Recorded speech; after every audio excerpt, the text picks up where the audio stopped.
She was humiliated the moment she handed over her ID at the base gate. A young lieutenant laughed and said, "You call this military ID? What did you do, glue it together?" The junior soldiers whispered, mocking her as a knockoff James Bond, and prepared to confiscate the badge. But then, the scanner rejected access, triggered a red alert, and displayed a forgotten symbol, a serpent curled around a compass wiped from the system 7 years ago. And when that symbol glowed, when the system spoke the words Phantom 03, everyone fell silent. Sarah Lee stood at the checkpoint of Greystone Military Base, her golden blonde hair slipping from a loose ponytail catching the early morning sun. Her white t-shirt was tucked into plain jeans, and her khaki jacket hung loosely over her shoulders, frayed at the cuffs. She carried an old leather pouch, its edges worn soft from years of use. The air was thick with the smell of asphalt and coffee, the base humming with the clatter of boots and radios. Lieutenant Dillon, a wiry guy with a cocky grin, held her ID up like it was a prop in a comedy show. "Cheap fake. Who even makes IDs this old and ragged?" he said, waving it for the crowd. A younger soldier, his uniform still stiff from the store, chimed in, "What you think you're, James Bond?" Laughter rippled through the checkpoint heads, craning to see the woman who dared show up with a tattered card. Sarah didn't flinch. Her hands stayed steady, her eyes calm like she'd heard worse. She tilted her head slightly and said, "Go ahead. Scan it. Before we dive deeper, if this story's grabbing you, maybe you've felt that sting of being laughed at, counted out, judged for how you look or where you're from, can you do me a quick favor? Pull out your phone, hit that like button, leave a comment below, and subscribe to the channel.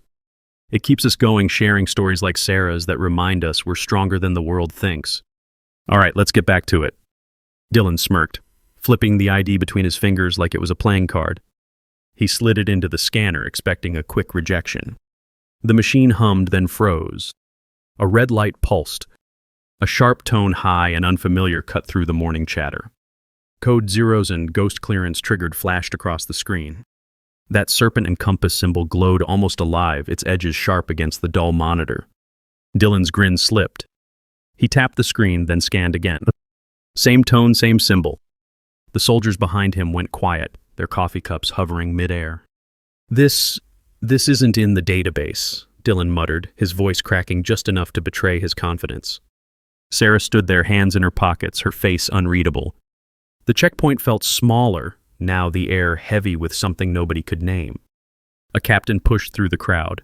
Heller, a tall guy with a buzz cut and a voice that sounded like he practiced shouting in the mirror. "What's the holdup?" he snapped, snatching the ID from Dillon's hand. He held it up, squinting at the faded laminate. "Anyone with ghost clearance wouldn't be applying to shelve records," he said, his tone thick with disdain. He looked Sarah up and down, her plain clothes, her scuffed sneakers, the way she stood without fuss or flair. "Let me guess, watched one too many spy movies?" The soldiers laughed again, louder, feeding off Heller's energy. A private in the back, his face still soft with youth, called out, "Real operatives don't walk in here like this. Total fake." Dillon stepped closer, ready to confiscate the card. Sarah's eyes flicked to him, then back to Heller. She didn't speak, but her silence wasn't weak. It was heavy like a storm waiting to break. Dillon reached for the ID, but Sarah moved first. Not fast, not showy, just smooth, like she'd done it 1,000 times. She took the card from Heller's hand, her fingers brushing his for a split second. She pressed her thumb to the serpent emblem, and a faint blue light pulsed from it, soft but sharp like a heartbeat. The scanner beeped louder now. "Retinal locked access," pending, it announced. In the control room, red lights flickered on, casting shadows across the walls. A mechanical voice echoed, "Subject Velvet Phantom Operative confirmed." The laughter died. Soldiers exchanged glances, their boots shifting on the concrete. Heller's jaw tightened, his fingers twitching like he wanted to grab something, anything to take control.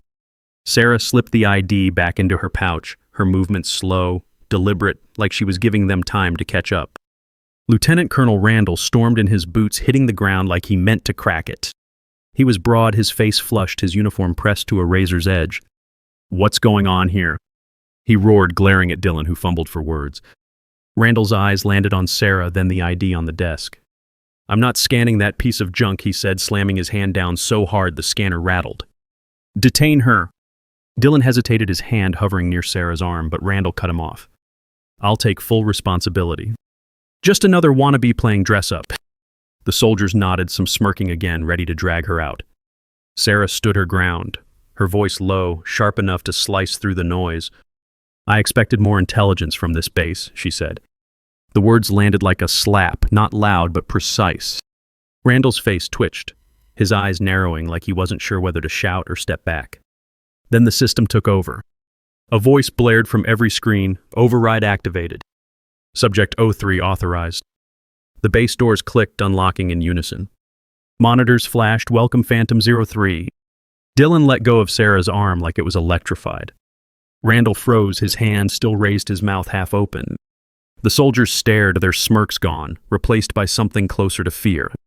Sarah adjusted her jacket, the motion small but deliberate, like she was brushing off their words. Randall's voice cracked as he spoke. You're one of the final 3, he said barely above a whisper. The checkpoint was silent now, the only sound the hum of the scanner and the faint creak of Sarah's pouch as she tucked it into her pocket. 3 rookie soldiers lingered near the back, their uniforms too big for their frames, their faces a mix of bravado and nerves. They whispered, thinking she couldn't hear. It's probably a hoax, one said, his voice low but not low enough. They say the Phantom unit vanished. Nobody came back. Another nodded, leaning closer. Maybe she's just propaganda, a morale stunt. Sarah paused, her hand resting on her pouch. She turned slowly, her eyes locking onto theirs, not angry, just steady. If I didn't survive, she said, her voice calm, then who exactly is standing in front of you? The rookies froze, their faces paling. One dropped his gaze to the floor, his hands fidgeting. Sarah turned back her steps, even like she hadn't just silenced them with a single line. Boots echoed down the corridor, heavy and deliberate. General Charles Graham stepped into view, his 3 stars catching the fluorescent light. He was older, his face etched with lines that spoke of battles nobody talked about. He removed his cap, holding it against his chest, and nodded at Sarah. Phantom 03, he said, his voice steady but soft. The last time we received your signal was near the frozen border. He paused, his eyes searching her face. If it weren't for you, Zone Z9 would have been wiped from the map. He turned to the room, his gaze hard now. She's not just an agent. She's the reason any of you are still standing here. The soldiers didn't move. Dylan's hands shook his coffee cup, forgotten on the desk. Randall looked away, his shoulders stiff like he was trying to disappear into his uniform. Sarah didn't react to Graham's words. She just stood there, her hands loose at her sides, her face calm. The checkpoint felt different now, smaller, like the walls were closing in. Graham stepped closer, his voice dropping. We thought you were gone, Agent Lee, he said. 7 years. No signal. No trace. Sarah's eyes flicked to him, then drifted to a photo pinned to the wall. A group of soldiers, one face circled in red, faded from time. Her fingers tightened on her pouch for a moment, then relaxed. Graham followed her gaze, his expression softening. You carried them all, he said, almost to himself. Every single one. The room stayed quiet, the tension thick enough to choke on. The soldiers who'd laughed earlier now avoided her eyes, their boots scuffing the floor. Dylan kept staring at the scanner like it had betrayed him. Heller shifted his weight, his earlier swagger gone, his hands stuffed in his pockets. Randall stood frozen, his face a mix of shame and confusion, like he was waiting for someone to tell him this was all a mistake. Sarah didn't look at them. She adjusted her jacket again, the same slow motion, and started walking toward the inner gate. The soldiers parted without a word, their movements stiff, like they were afraid to get too close. As Sarah moved toward the gate, a comms officer, Sergeant Lyle, leaned out from the control booth, his voice sharp with mockery. He was lanky, his glasses smudged his smirk wide as he waved a clipboard. Hey, clerk girl, you forgot to sign in. Or do you think your little magic badge gets you out of paperwork? The soldiers nearby chuckled, some nudging each other, enjoying the new jab. Lyle stepped closer, holding the clipboard like a shield. Look at her, thinks she's too good for protocol. Probably can't even spell security. Go back to your desk job, sweetheart. He tossed the clipboard onto the desk, letting it clatter, his eyes daring her to react. Sarah paused, her hand resting on the gate's handle. She turned slightly, her eyes meeting Lyle's, and said, You'll need more than a clipboard to understand this. The words were soft, but they cut, and Lyle's smirk faltered, his hands twitching as the crowd's laughter died. As she passed a clerk at the desk, fumbled with a stack of papers, dropping one. It was a memo stamped with the serpent and compass symbol, the ink still fresh. Sarah glanced at it, her eyes narrowing for a split second, then kept moving. The clerk scrambled to grab at his hands, shaking his glasses slipping down his nose. Behind her, the whispers started again, but they were different now, nervous, fragmented. "That's her," one soldier muttered. "The one from the blackout." Another shook his head, his voice low. "No way. She's too normal." Sarah didn't turn back. She just kept walking, her pouch swinging slightly at her side, her steps steady against the concrete. Inside the base, the hallways were stark white walls, fluorescent lights buzzing faintly, the air heavy with the scent of metal and disinfectant. Sarah moved through them like she'd walked them 1,000 times. Her shoulders relaxed, but her eyes sharp, taking in every detail. A few officers passed her their glances, lingering too long, their steps slowing as they tried to place her. One started to speak. His hand half raised, then thought better of it and hurried on. Sarah didn't acknowledge them. She stopped at a door marked Records, her hand resting on the handle. For a moment she stood there, her head tilted slightly, like she was listening to a sound nobody else could hear, a hum, a whisper, a memory. Then she pushed the door open and stepped inside. The records room was a maze of file cabinets and computers, the air thick with the smell of old paper and dust. A woman sat at the desk, her glasses low on her nose, her fingers tapping impatiently on a keyboard. "You the new clerk?" she asked, barely looking up. Sarah nodded, setting her pouch on the counter with a soft thud. The woman, Marla, her name tag read, squinted at her, then pointed to a towering stack of files. "Start there. Don't mess it up." Sarah didn't reply. She just pulled the first file and started reading, her fingers moving carefully over the pages like she was handling something fragile. Marla watched her for a moment. Her lips pursed, then muttered something about newbies and went back to her screen. Hours passed, the room quiet except for the rustle of paper and the faint hum of the computers. Sarah worked steadily, sorting files, her movements precise, almost mechanical. Every now and then she'd pause, her eyes lingering on a name, a date, a faded photograph clipped to a page. One file had a picture of a young man, his face serious, a faint scar above his eye. Sarah's hand stopped, her fingers hovering over the photo, her breath catching for just a second. Then she closed the file and moved on, her face calm again. Marla didn't notice, too busy typing, her coffee mug leaving rings on the desk. As Sarah worked, a maintenance worker, Jenkins, poked his head into the room, his broom propped against the wall. He was older, his face weathered, his eyes glinting with curiosity. "Heard about the gate," he said, his voice low, almost teasing. "You really think you can fool a base like this with that old pouch? Looks like something my kid made in shop class." He chuckled, shaking his head, his broom sweeping lazily across the floor. "Bet you're just here to stir up trouble, huh? Go on, admit it, you're no operative." The other clerks glanced up, smirking, waiting for Sarah to crumble. She didn't look at Jenkins. She slid a file into place, her movement slow, and said, "Sweep the floor, Jenkins. It's what you're here for." The room went quiet, Jenkins's chuckle dying, his broom stopping mid-sweep as the clerks exchanged uneasy glances. Outside the base was alive with rumors. In the mess hall, soldiers leaned over their trays, trading half-true stories about the Phantom unit. Heard she took out a whole squad. Single-handed, one said, his voice low like he was afraid she'd hear him. Another shook his head, poking at his food. "Nah, probably just a tech. Some glitch in the system." A third soldier, older, stayed quiet, his eyes fixed on his coffee.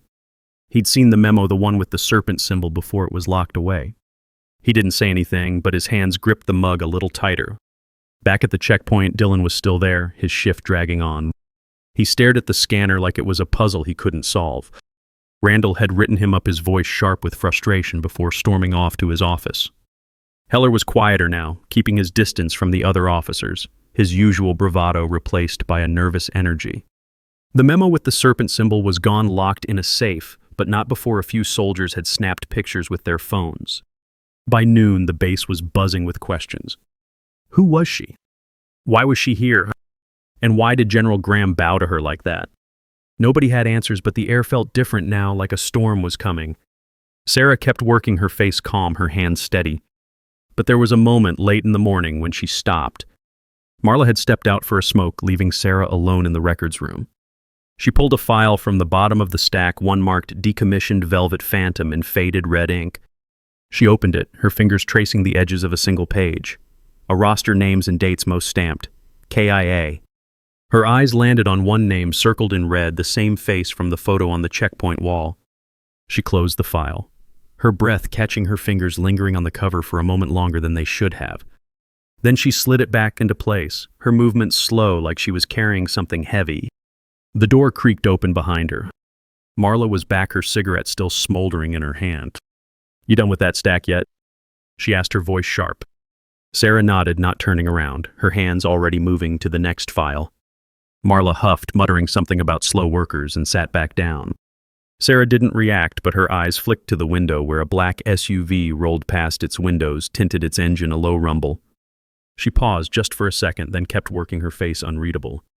By afternoon, the rumors had spread beyond the mess hall. Officers in the command center whispered over their monitors, their voices low. "Heard she's got clearance, even the general doesn't have one," said, glancing at the door. Another shook his head. "No way. She's just a clerk. Probably some mix-up." But they all felt it, the unease, the sense that something bigger was at play. A young tech, barely 20, pulled up the scanner logs from the morning, his fingers shaking as he typed. The screen flashed, Subject 03 Velvet Phantom. He stared at it, then closed the window, his face pale. He didn't tell anyone what he'd seen. Sarah's day went on the records room, a quiet bubble in the chaos of the base. She sorted files, her movement steady, but her eyes kept drifting to the window, to the door, to the stack of files that seemed to grow no matter how fast she worked. Marla left for lunch, leaving Sarah alone again. She pulled another file, this one unmarked, its edges yellowed. Inside was a single sheet, a handwritten note. Phantom 03, last confirmed, frozen border 2018. Below it, a list of coordinates, a date, and a single word, survivor. Sarah's hand tightened on the page, her knuckles whitening, then relaxed. She slipped the note into her pouch, her face calm like it was just another piece of paper. As Sarah worked, a radio on Marla's desk crackled and a voice broke through. "All personnel stand by for priority alert." The voice was clipped, urgent. "Operative 03 has been verified. Any obstruction will result in immediate disciplinary action." Marla froze her coffee mug halfway to her mouth, her eyes darting to Sarah. The radio continued. "Phantom 03 is to be escorted to secure briefing at 1400 hours. The clerks in the room exchanged glances, their pens stilled, the air heavy with realization. Sarah didn't look up. She kept sorting files, her hands steady but her jaw tightened slightly, the only sign she'd heard. Marla set her mug down, her hands trembling, and said, You're really her." Sarah didn't answer, just slid another file into place, her silence louder than any response. The base kept moving, but the energy was different now. Soldiers who'd laughed at Sarah that morning now avoided the records room, their steps quickening as they passed. Dylan was reassigned to a desk job by mid-afternoon, his transfer papers stamped with unusual speed. Heller's name started trending online, a grainy video of him mocking Sarah at the gate spreading across X. Sponsors dropped him within hours, his phone buzzing with notifications he didn't answer. Randall was called to a meeting with Graham, his office cleared out by evening, his nameplate gone from the door. The 3 rookies who'd whispered about her were sent to night shifts, their cocky grins replaced by nervous glances. Sarah didn't seem to notice. She worked through the afternoon, her hands steady, her face calm. But there was a moment just before the end of her shift when she stopped. She was alone again. The records room quiet except for the hum of the air vents. She pulled a small photo from her pouch, not the one from the files, but another older, its edges soft from handling. It showed a group of operatives, their faces serious, standing in front of a helicopter. One face was circled, the same scar above the eye. Sarah's thumb brushed over it, her eyes softening, then hardening again. She slipped the photo back into her pouch, her movements slow like she was sealing something away.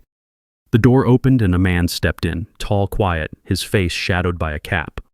He didn't speak, but the room changed when he entered, the air heavier like the base itself was holding its breath.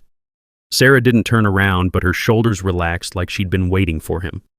He walked over, standing beside her, his hands in his pockets. "You didn't have to come here," he said, his voice low, steady like he'd said it before. Sarah didn't look at him. She just kept sorting files, her movement slow. "I did," she said, her voice soft but firm. He nodded like he'd known she'd say that. The man was her husband, though nobody would have guessed it. He didn't wear a ring, didn't carry himself like someone important. But when he stepped into the light, Marla, who'd just come back from her break, froze her coffee cup halfway to her mouth. She recognized him not by name, but by the way the air shifted around him. He was the kind of man who didn't need to shout to be heard. He looked at Sarah, then at the files, and said, "They'll figure it out soon enough." Sarah nodded, closing the last file with a soft snap. "Let them," she said, her voice steady, like she was ready for whatever came next. As they stood there, a young officer burst into the room. His face flushed, a tablet in his hands. "Agent Lee," he said, his voice shaking, "we found a sealed transmission in the archives. It's from 2018, addressed to you." He tapped the tablet and a grainy audio played. "Phantom 03, this is command. Your actions saved Z9. We owe you everything." The officer's hands trembled as he looked at Sarah. It was locked under the highest clearance. Nobody knew it existed. Marla's mug slipped from her hand, shattering on the floor, her eyes wide. Sarah didn't react, just nodded slightly, her fingers brushing her pouch. "I heard it the first time," she said, her voice calm, like the message was just a footnote in her story. The base was a different place by evening. Soldiers whispered in the hallways, their voices low, their eyes darting to the records room. The video of Heller was everywhere now, shared and reshared, his career unraveling with every view.